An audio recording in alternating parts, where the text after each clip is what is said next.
हरे कृष्णा। तो अभी हम भगवद गीता के 7वें अध्याय के अंतर्गत श्लोक संख्या 13 पर विचार करेंगे।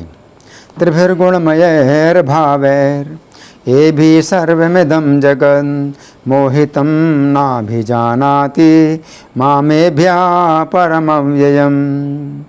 तो यहाँ पर भगवान कह रहे हैं त्रिभिर्गुणमयैर्भावैर्, कि 3 प्रकार के जो गुण हैं उनके भावों से ये भी सर्वमिदं जगत, संपूर्ण जगत मोहितम, संपूर्ण जगत मोहित है। इन 3 गुणों के भावों से संपूर्ण जगत मोहित है। ना भी जानाति, और नहीं जानता है। क्या नहीं जानता है? माम, मुझको नहीं जानता है। हाँ, तो माम मुझको नहीं जानता है। मैं कैसा हूँ? एभ्या परम अव्ययम, कि मैं इनसे परे हूँ और अविनाशी हूँ। तो पूरा जगत जो है मुझे नहीं जानता है कि मैं इन गुणों से परे हूँ और मैं अविनाशी हूँ, और पूरा जगत इन 3 गुणों के भावों से मोहित है। अब हम सुनेंगे प्रभुपाद तात्पर्य में क्या लिखते हैं। श्रील प्रभुपाद की जय। सारा संसार प्रकृति के 3 गुणों से मोहित है। जो लोग इस प्रकार से 3 गुणों के द्वारा मोहित हैं वे नहीं जान सकते कि परमेश्वर श्री कृष्ण इस प्रकृति से परे हैं। प्रत्येक जीव को प्रकृति के वशीभूत होकर एक विशेष प्रकार का शरीर मिलता है और तदनुसार उसे एक विशेष मनोवैज्ञानिक यानी मानसिक तथा शारीरिक कार्य करना होता है। प्रकृति के 3 गुणों के अंतर्गत कार्य करने वाले मनुष्यों की 4 श्रेणियां हैं। जो नितांत सतोगुणी हैं वे ब्राह्मण, जो रजोगुणी हैं वे क्षत्रिय, और जो रजोगुणी एवं तमोगुणी दोनों हैं वे वैश्य कहलाते हैं, तथा जो नितांत तमोगुणी हैं वे शूद्र कहलाते हैं। जो इनसे भी नीचे हैं वे पशु हैं। फिर ये उपाधियाँ स्थायी नहीं हैं। मैं ब्राह्मण, क्षत्रिय, वैश्य या कुछ भी हो सकता हूँ। जो भी हो, ये जीवन नश्वर है।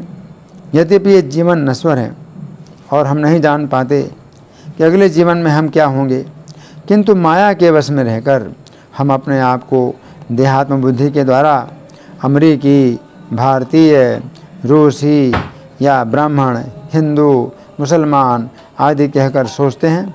और यदि हम प्रकृति के गुणों में बंध जाते हैं तो हम उस भगवान को भूल जाते हैं जो इन गुणों के मूल में है।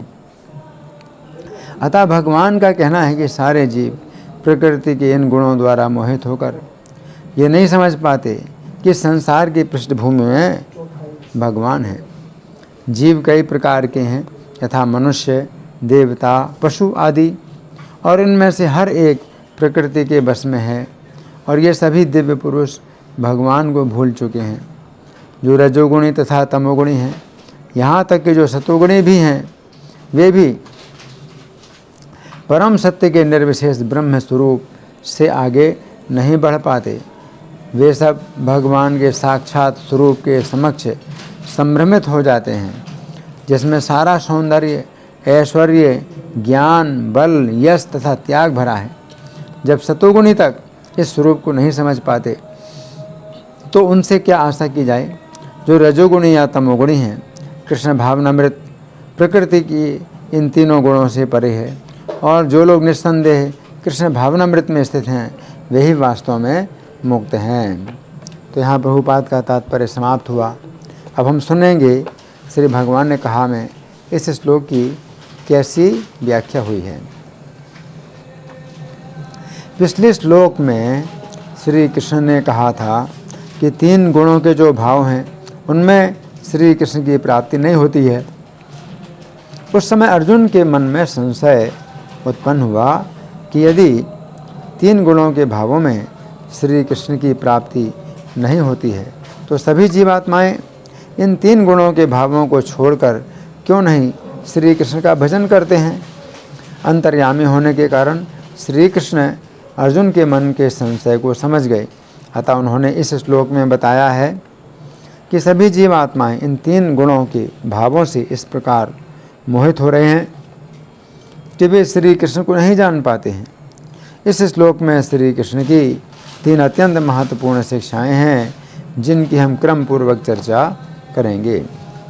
पहली शिक्षा है, यहाँ पर श्री कृष्ण 3 गुणों के भावों की चर्चा एक साथ कर रहे हैं, परंतु हम तीनों गुणों के भावों की चर्चा एक एक करके करेंगे। तो तीनों गुणों में सर्वप्रथम हम सात्विक भावों की चर्चा करेंगे। यहाँ पर श्री कृष्ण कह रहे हैं कि सात्विक भावों से मोहित होकर जीव श्री कृष्ण को नहीं जानते हैं। भागवत 11:25-19 में श्री कृष्ण उद्धव जी से कहते हैं कि सत्व गुण के विकास से व्यक्ति में देवताओं के गुण उत्पन्न होते हैं। फिर अगले श्लोक में श्री कृष्ण कहते हैं कि सत्व गुण के विकास से व्यक्ति में जागरूकता तथा चैतन्यता आती है। जो सत्वगुणी होते हैं वे पूर्ण ज्ञान के लिए लालायित रहते हैं, इसलिए वे ब्राह्मण कहलाते हैं। ऐसा व्यक्ति इस भौतिक जगत में सर्वोच्च लोक में अर्थात ब्रह्मलोक में जाता है। जो लोग सत्वगुण में रहते हुए इस जगत से प्रयाण करते हैं वे स्वर्गलोक अथवा ऊपर के अन्य लोकों में जाते हैं तथा अधिक से अधिक सर्वोच्च लोक अर्थात ब्रह्मलोक तक जा सकते हैं, परंतु श्री कृष्ण के लोक में नहीं जा सकते हैं। भागवत 11:25-24 में श्री कृष्ण उद्धव जी से कहते हैं कि सात्विक ज्ञान का अर्थ है कैवल्य ज्ञान। उक्त श्लोक के तात्पर्य में लिखा है कि परम पुरुष भगवान के विषय में जो दिव्य ज्ञान है वह सात्विक ज्ञान से परे है। यहाँ पर भगवान इसकी स्पष्ट व्याख्या करते हैं। सात्विक ज्ञान में व्यक्ति सारे जीवों के भीतर उच्चतर आध्यात्मिक प्रकृति की उपस्थिति को समझता है। श्रील जीव गोस्वामी ने इस श्लोक की विस्तृत टीका की है। उनका कथन है कि सात्विक गुण परम सत्य का पूर्ण ज्ञान प्रदान नहीं करता है। वे कई उदाहरण देते हैं जिनमें अनेक देवता सात्विक होते हैं हुए भी भगवान श्री कृष्ण के दिव्य व्यक्तित्व को नहीं समझ पाते। भौतिक सत्वगुण में मनुष्य पवित्र या धार्मिक तथा उच्चतर आध्यात्मिक प्रकृति को समझ जाता है, किंतु जब तक व्यक्ति शुद्ध सत्वगुण के आध्यात्मिक स्तर पर नहीं आता है तब तक वह परम सत्य से प्रेममय संबंध स्थापित नहीं कर पाता। भौतिक सत्वगुण में व्यक्ति संसारी शुद्धता में ही जुड़ा रहता है तथा श्री कृष्ण की सेवा में नहीं लग पाता है।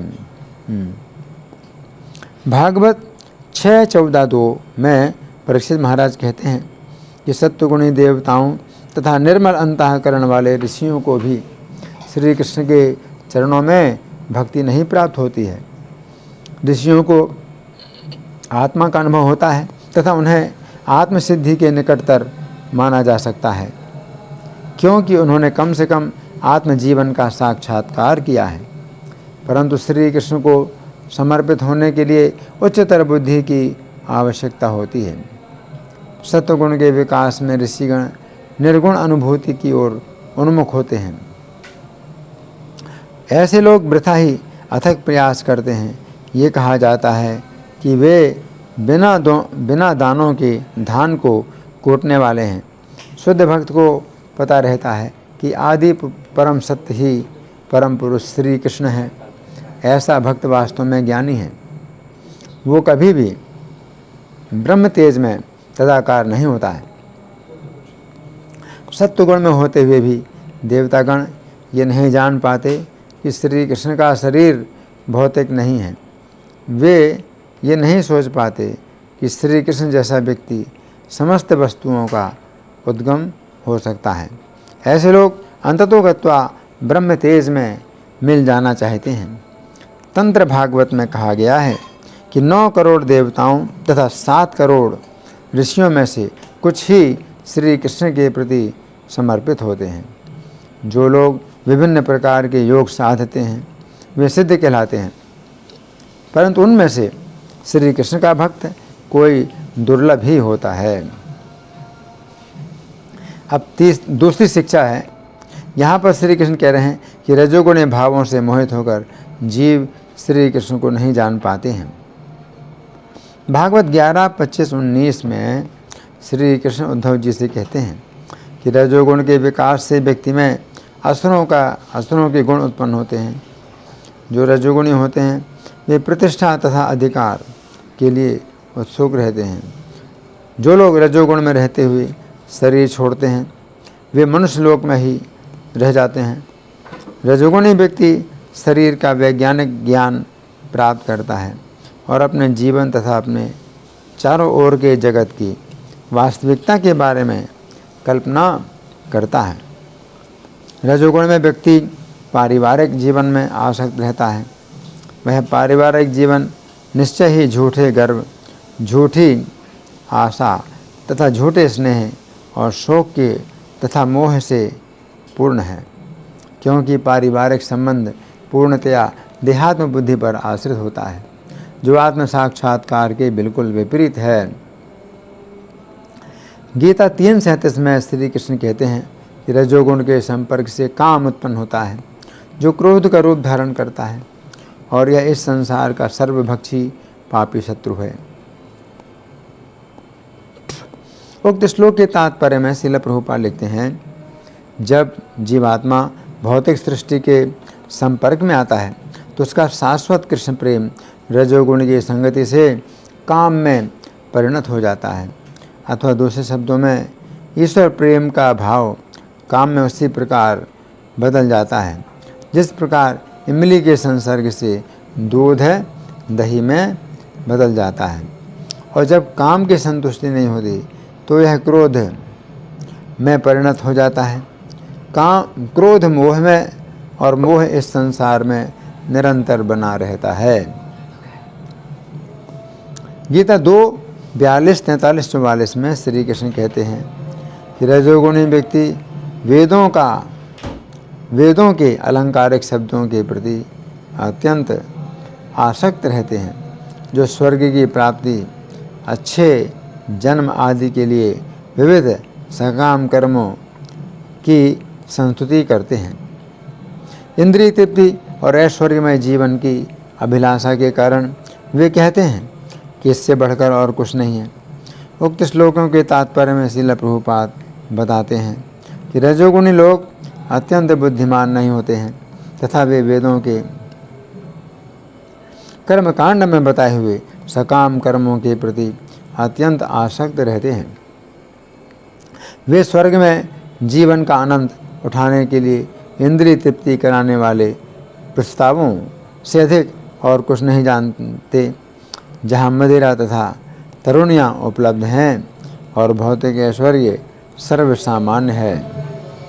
वेदों में स्वर्गलोक पहुँचने के लिए अनेक यज्ञों की संस्तुति है। वास्तव में वेदों में कहा गया है कि जो स्वर्ग जाना चाहता है उसे ये यज्ञ संपन्न करने चाहिए, और रजोगुणी लोग सोचते हैं कि वैदिक ज्ञान का सारा अभिप्राय इतना ही है। ऐसे लोगों के लिए कृष्ण भावनामृत में स्थित हो पाना कठिन है। जिस प्रकार मूर्ख लोग विषैले वृक्ष के फूलों के प्रति बिना ये जाने कि इस आकर्षण का फल क्या होगा आसक्त रहते हैं, उसी प्रकार रजोगुणी व्यक्ति स्वर्गिक ऐश्वर्य तथा इंद्रिय भोग के प्रति आकृष्ट रहते हैं। ऐसे लोगों की भवबंधन से मुक्ति में कोई श्रद्धा नहीं रहती और वे वैदिक यज्ञों की तड़क भड़क में विशेष आसक्त रहते हैं। ये लोग सामान्यतया विषयी होते हैं और जीवन में स्वर्गिक आनंद के अतिरिक्त और कुछ नहीं चाहते। कहा जाता है कि स्वर्ग में नंदन कानन नामक एक वन है, जिसमें सुंदरी स्त्रियों का संग तथा प्रचुर मात्रा में सोमरस उपलब्ध रहता है। ऐसा शारीरिक सुख निस्संदेह विषयी है, अतः ये लोग ऐसे हैं जो भौतिक जगत के स्वामी बनकर ऐसे भौतिक अनित्य सुख के प्रति आसक्त हैं। तो यहाँ पर श्री कृष्ण कह रहे हैं कि जीवात्माएं रजोगुणी भावों के द्वारा मोहित होने के कारण श्री कृष्ण को नहीं जानते हैं। अब तीसरी शिक्षा यहाँ पर श्री कृष्ण कह रहे हैं कि तामसी भावों से मोहित होकर जीव श्री कृष्ण को नहीं जान पाते हैं। भागवत 11:25-19 में श्री कृष्ण उद्धव जी से कहते हैं कि तमोगुण के विकास से व्यक्ति में राक्षसों के गुण उत्पन्न होते हैं। तमोगुण में व्यक्ति गहरी निद्रा से जाता है। जो लोग तमोगुण में रहकर शरीर छोड़ते हैं वे नरक में जाते हैं। तमोगुण में व्यक्ति का मन इंद्रिय विषयों में केंद्रित होने के कारण उसमें उच्चतर जागरूकता नहीं रह पाती और वह वस्तुओं को इस तरह देखता है जैसे छोटे बच्चे या बुद्धि रहित व्यक्ति देखते हों। तमोगुण में व्यक्ति अपने मन को विविध प्रकार से खाने, सोने, संभोग करने तथा रक्षा करने में लीन करके इंद्रिय तृप्ति के विषय में ज्ञान प्राप्त करता है। तामसी व्यक्ति अच्छे तथा बुरे के भेद को पूरी तरह भुला देता है। गीता 17:10 में श्री कृष्ण कहते हैं कि जो भोजन खाने से 3 घंटे पूर्व पकाया गया हो, स्वादहीन हो, वियोजित हो, सड़ा हो, जूठा हो तथा अशुद्ध हो, ऐसा भोजन तामसी व्यक्तियों को प्रिय होता है। इति तमोगुणी व्यक्ति यदि यज्ञ भी करता है तो वह यज्ञ विधि से रहित करता है, उसमें प्रसाद का वितरण नहीं होता है, वैदिक मंत्रों का उच्चारण किए बिना होता है, पुरोहितों को दक्षिणा दिए बिना होता है तथा श्रद्धा के बिना संपन्न किया जाता है। तमोगुणी व्यक्ति यदि तपस्या करता है तो वह तपस्या मूर्खता बस की जाती है, अपने को पीड़ा देने के लिए की जाती है या अन्यों को विनष्ट करने या हानि पहुंचाने के लिए होती है। यदि तमोगुणी व्यक्ति दान देता है तो वह दान अपवित्र स्थान में, अनुचित समय में, किसी अयोग्य व्यक्ति को या बिना किसी आदर के दिया जाता है। तो यहाँ पर श्री कृष्ण कह रहे हैं कि जीवात्माएं तमोगुणी भावों के द्वारा मोहित होकर श्री कृष्ण को नहीं जानते हैं।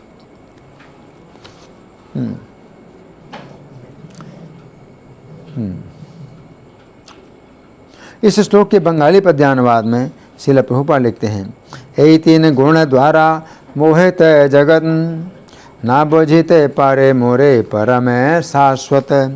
यहाँ पर श्री कृष्ण अर्जुन से कह रहे हैं, ना बुझिते पारे मोरे परम शाश्वत, अर्थात हे अर्जुन, 3 गुणों से मोहित होने के कारण कोई मुझे समझ नहीं पाता है, परंतु मैं तुम्हें अपने विषय में समझा रहा हूँ, अतः तुम मेरे भक्त बनो। तो यहाँ पर भगवान कह रहे हैं सर्वमिदं जगत, 3 गुणों से संपूर्ण जगत, ये संपूर्ण जगत क्या है? मोहितम है, मोहित है। तो 3 गुणों से मोहित है? तो मोह का मतलब क्या है? किस प्रकार का मोहित है? यानी मोह में, 3 गुणों के मोह जाल में वो जो है फंसा हुआ है। तो 3 गुण हैं, ये अपने अपने पक्ष में जीव को लुभित करते हैं, लुब्ध करते हैं, और ये 3 गुण जीव को अपनी अपनी ओर खींचते हैं और निष्कर्ष बताते हैं। 3 गुण जो है प्रत्येक जीव को अपने अपने खींचते हैं और निष्कर्ष यही बताते हैं कि तुम्हें सुख हम देंगे, हम तुम्हें सुख देंगे। इस प्रकार से माया, इसी को कहते हैं माया, कि जिसमें सुख नहीं है वहाँ पर वो दिखाता है। माया दिखाती है कि यहाँ पर माया का सुख है। तो इस प्रकार से संपूर्ण जगत मोहित है इन 3 गुणों से, और मोहितम ना भी जानाति, और कोई नहीं जानता किसको? श्री कृष्ण को। माम एभ्या परम अव्ययम, इनसे जो परे हैं। और तो ये जो 3 गुण हैं, 3 गुणों से मोहित हैं जो लोग हैं, तो वे श्री कृष्ण को नहीं जानते हैं कि श्री कृष्ण इन 3 गुणों से परे हैं। तो यहाँ पर श्री कृष्ण अपने तत्व का वर्णन कर रहे हैं। अब ये 3 गुणों की बात जो श्री कृष्ण ने शुरू कर दी है, तो पहले से ही बता दिया था कि इन 3 गुणों में श्री कृष्ण नहीं हैं।